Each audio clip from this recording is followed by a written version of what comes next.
Hello, welcome to the first Premier League preview, review, whatever you want to call it, weekly Premier League show of the new season. Although the new season is still a couple of weeks away, we're going to get started.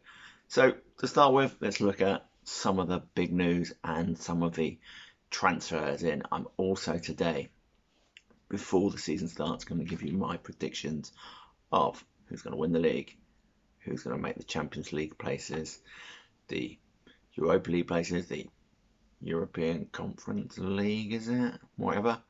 And who may get relegated. Obviously, this is my opinion. Don't shoot me. And I'm pleased I am recording this today. So today is the morning. It's about 10:30 on Thursday, the 5th of August. And I'm glad I did today because yesterday there was some big transfer moves.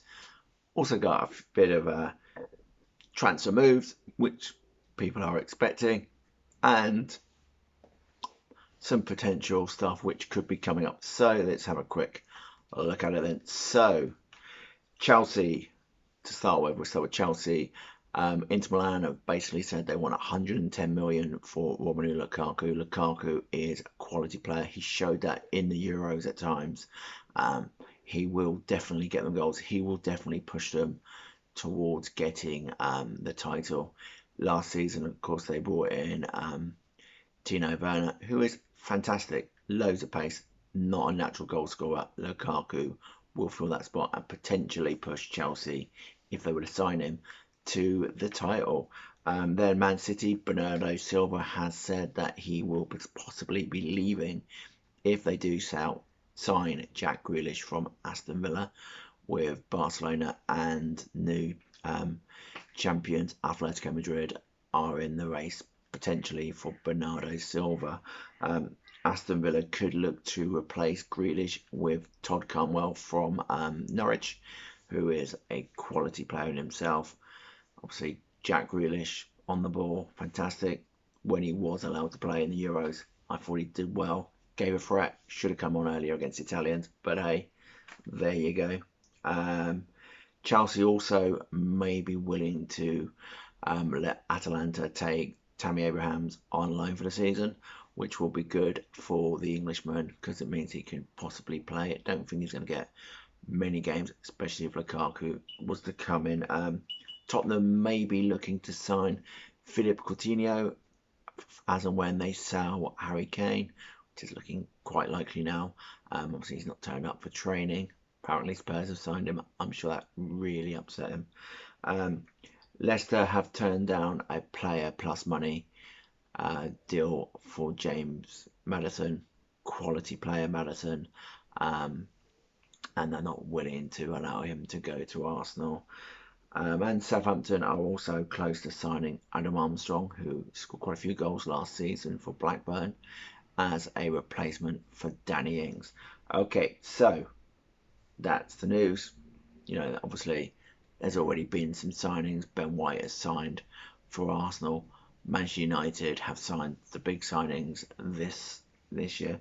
So what I'm going to do is I'm going to give you my Premier League predictions, and obviously Jack Grealish and Harry Kane could both be going to Man City, but they're in because players have left those positions.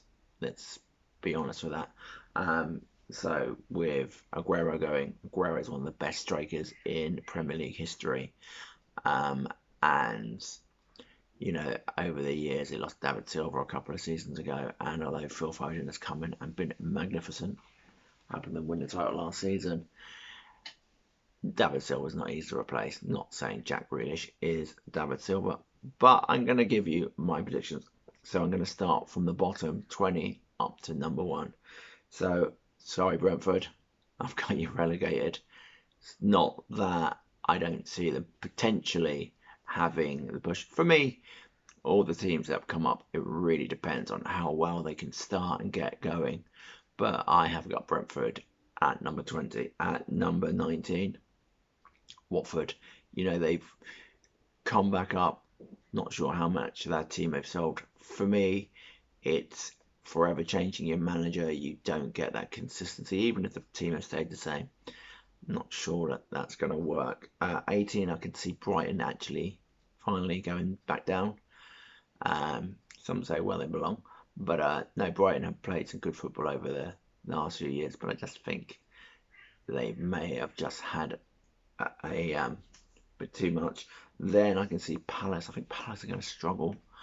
Obviously, Patrick Vieira's come in as manager there. As a player, yeah, totally rated him. He was fantastic.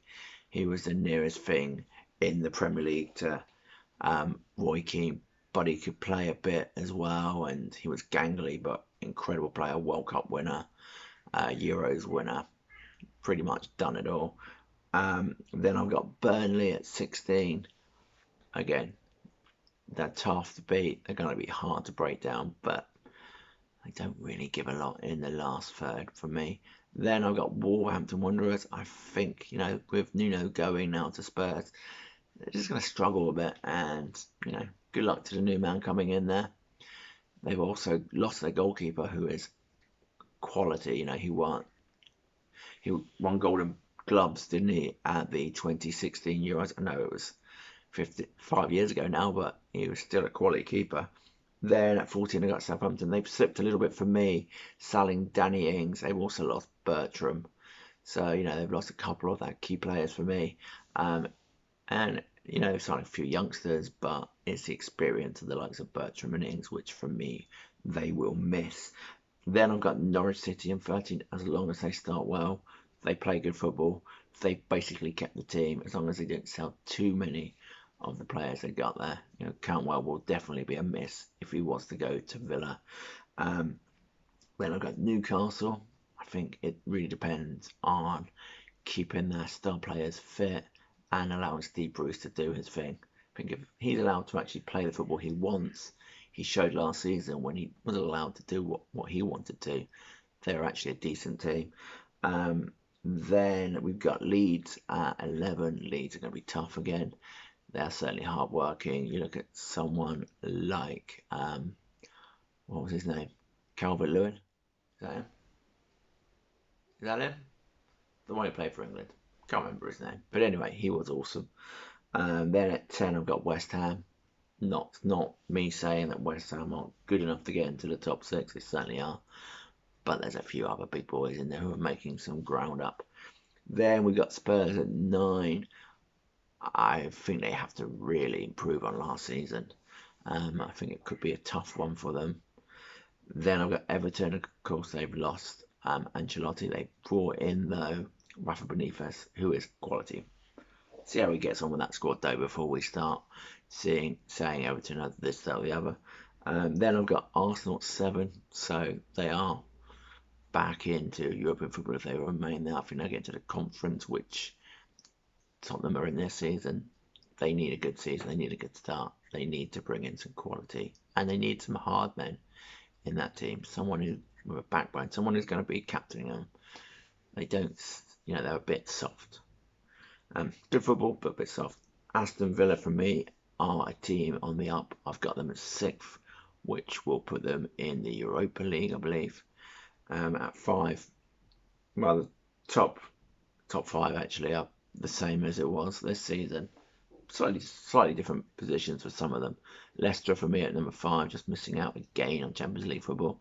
Then Liverpool, then Chelsea, then Manchester City, and at top for me, Manchester United, because they are bringing in players that are going to improve the team. They're not bringing in players who are obviously going to improve the team. Harry Kane isn't going to come in and not make your team better, potentially. But they've lost Aguero.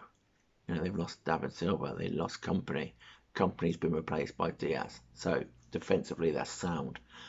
But it's, there are positions there which may need to be altered. For me, United have made the summer signings that have impressed most, especially Varane, world-class defender, and Sancho is going to be quality. I thought the game he played for England, he was brilliant. Don't know why he didn't play after that then, to be fair.